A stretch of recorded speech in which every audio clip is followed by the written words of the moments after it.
We have keys to everything. So I like to say the key to the city is us. But yeah, there's no actual key to the city.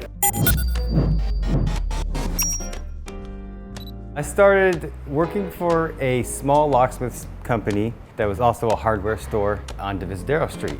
The owner was a friend of my dad's, and I needed some positive after-school activities. I was about 15 when I first started, and my first job was just to help close down the hardware store. After about 2-3 months of working there, I kind of got a very big interest in taking things apart, fixing things, and my employer noticed this and just started feeding me all kinds of information, all the different types of keys, different types of locks.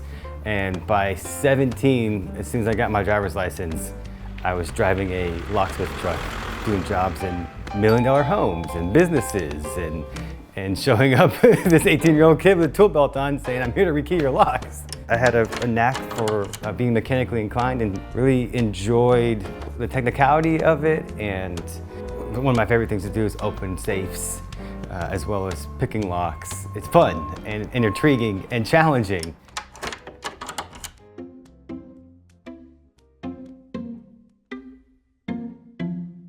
As the San Francisco Department of Public Works lock shop, basically our main job is to ensure the security and the integrity of all of our hardware and our key systems. We have lots of clients. We work for the police departments, we work for the fire department, the libraries. We do a lot of work at City Hall, Hall of Justice, community centers and opera houses, anything that's basically city owned. We're also responsible for anything with a key and work closely with building engineers to perform maintenance. By maintenance work, I mean we go through fire stairwells, we check for door closers leaking, we make sure that the hardware is doing what it's supposed to be doing. If we find the issue, then we take care of it. I know exactly what needs to happen most of the time, but yeah, we always get that curveball here and there. A lot of calls come in daily. We also have a work order system that a lot of departments submit their work orders through, and a lot of times it's also a phone call. Our police station door's not working, can you get somebody out ASAP? So whenever we have a urgent, critical emergency where the door is into a secure facility or something's wrong that can cause a danger, we typically jump right on it.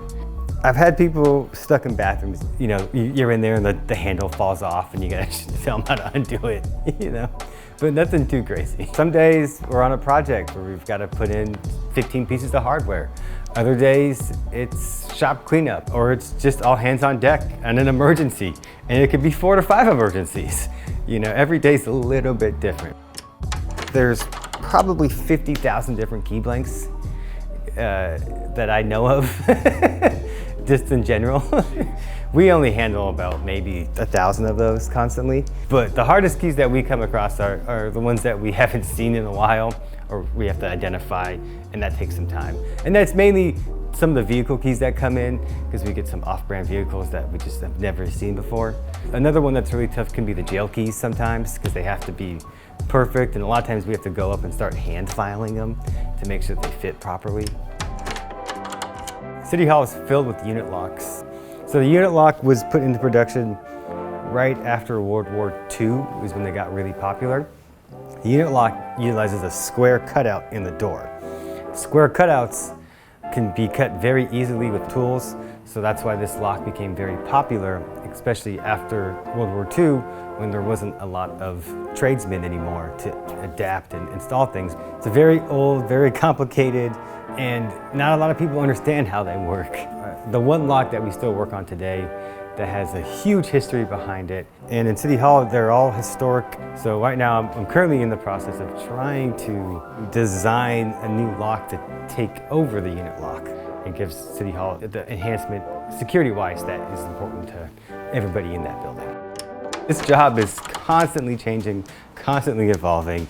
We've moved into access control, ADA operators, integration between telephone entry systems and building systems, fire alarm systems. Our industry has been moving to the electronic side of things for a very long time. At a young age, I kind of noticed this right away, so I've been trying to get myself a step ahead. But we have definitely jumped into the age of security integration. The wave of the future is literally walk up to the door with your phone and just tapping it. Or the lock will sense that your phone's nearby and unlock it automatically. That's the future. Truthfully, it's an honor. This is the city I grew up in. This is the city that my family's been here for 5 generations. It's a city that I'd like to continue with my family, hopefully soon, one day. There's just a sense of love and appreciation for the city that I've had all my life. And it feels amazing to be able to give back to that. It means a lot to work for the city, and I really appreciate everything.